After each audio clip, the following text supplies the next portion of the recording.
ఈరోజు మనం చేసిన మంచి ఎక్కడికి పోలేదు.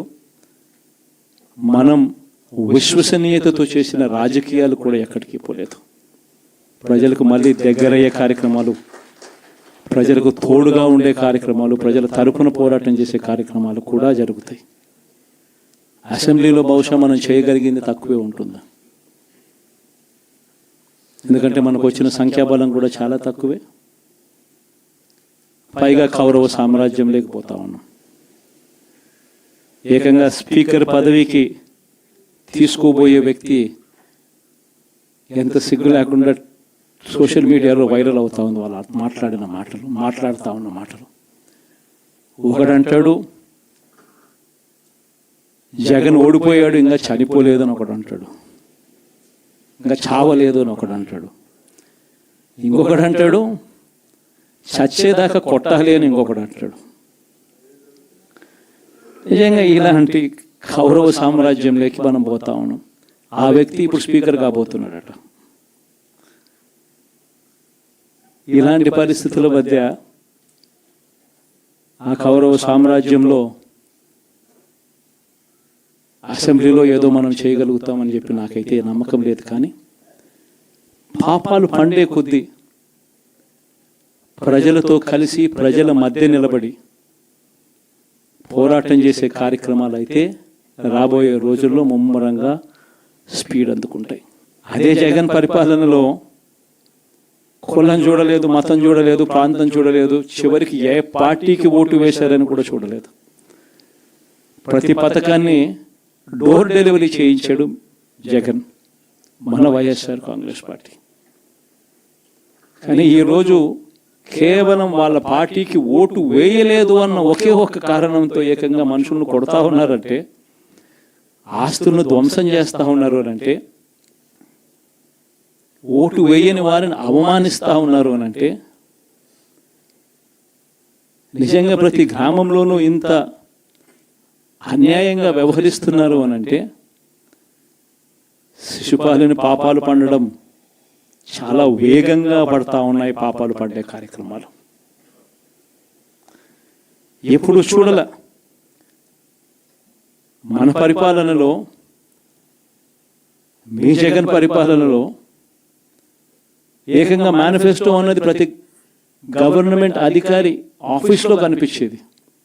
కలెక్టర్ల కార్యాలయాల్లో మొదలు పెడితే సెక్రటరీల కార్యాలయాల దగ్గర నుంచి, హెచ్ఓడి కార్యాలయాల దగ్గర నుంచి ముఖ్యమంత్రి కార్యాలయాల్లో మన మేనిఫెస్టో కనిపిస్తూ ఉంటే, కనిపించే పాలన మనదైతే, ఇప్పుడు హోర్డింగ్లు పెడుతున్న రెడ్ బుక్ అని హోర్డింగ్లు పెట్టి, ఆ రెడ్ బుక్లో కక్ష సాధింప చేయబోయే అధికారులు ఎవరు, ఎవరిని కొట్టాలి, ఎవరిని నాశనం చేయాలి అని చెప్పి ఏకంగా పేర్లు రాసి రెడ్ బుక్ అని చెప్పి దాన్ని ప్రకటించి ఏకంగా హోర్డింగులు పెట్టి, ఆ రెడ్ బుక్ అనేది ఏదో ఘనకార్యం చేస్తూ ఉన్నట్టుగా రెడ్ బుక్స్లో ఉన్న పేర్లన్నింటినీ కూడా మేము వాళ్ళని కొడతాము, వాళ్ళని చంపుతాము, వాళ్ళ మీద అఘాయిత్యాలు చేస్తాము, అన్యాయాలు చేస్తాము అని చెప్పి ఏకంగా నిస్సిగ్గుగా దౌర్జన్యం చేస్తూ ఉన్న పరిస్థితులు కనిపిస్తూ ఉన్నాయి. శిశుపాలుని పాపాలు వేగంగా పడుతూ ఉన్నాయి.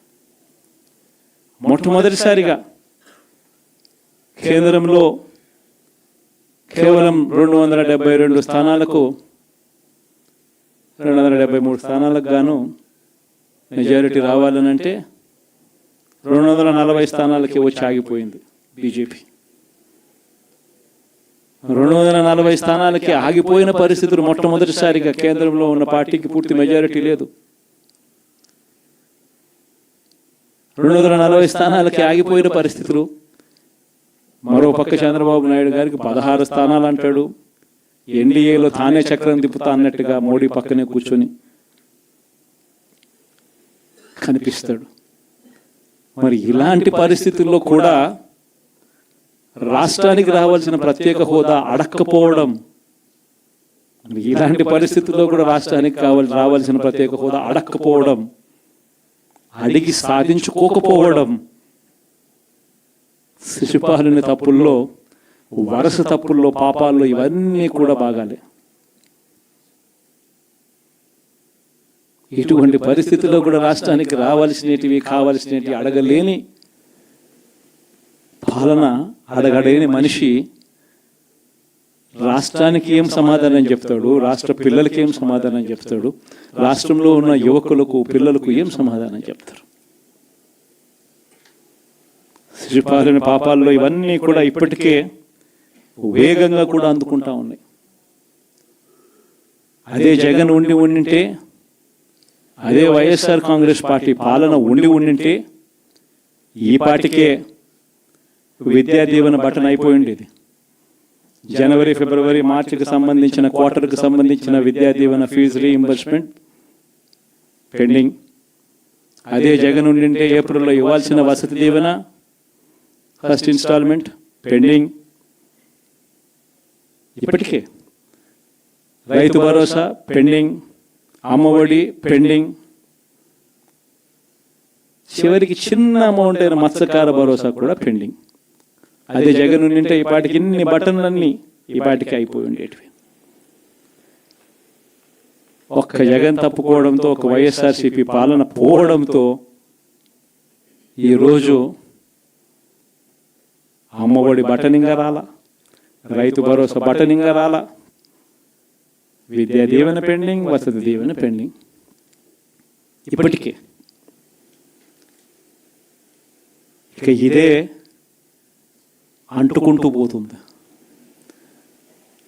డిసెంబర్, జనవరి వచ్చే నాటికి ఏమయ్యా ఇవన్నీ మాకు చెప్పావు, 4,12,00,000 మంది ఓటర్ల లిస్టు, ఇందులో సగం మంది ఆడవాళ్ళే, అందరూ 18 సంవత్సరాల పైవారే ఓటర్ లిస్టులో ఉన్నారు అని అంటే, మరి వీరందరికీ 1,500 ప్రతి నెల ఇస్తానన్నాడు, సంవత్సరానికి 18,000.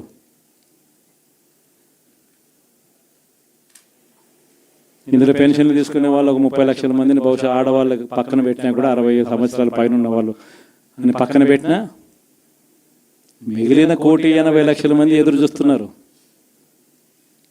అప్పుడే చంద్రబాబు వచ్చేసాడు, చాలా రోజులు అయిపోయింది, ఇంతవరకు మాకు రావాల్సిన 1,500 నెల నెల ఇస్తానన్న 1,500 ఇంకా రాలేదేమో అని చెప్పి రైతులు ఎదురు చూస్తూ ఉన్నారు. 20,000 పెట్టుబడి సాయంగా ఇస్తానన్నాడు, అది ఏమవుతుందని. దాదాపు 1,000,000 మంది పిల్లలు పైగా ఉంటారు, బళ్ళకు పోయే పిల్లలందరికీ ఇస్తామన్నాడు. అమ్మఒడి కింద వాళ్ళ పథకం ఏదైతే నేను దాని కింద 15,000 అని చెప్పి ఆ తల్లులకు 15,000 కోట్లు, దానికి వెయిట్ చేస్తూ ఉన్నారు. ఇవన్నీ వెయిట్ చేస్తూ ఉన్నారు. ఇవన్నీ ఏవి కూడా అడుగులు ముందును పడని పరిస్థితి. ఇవన్నీ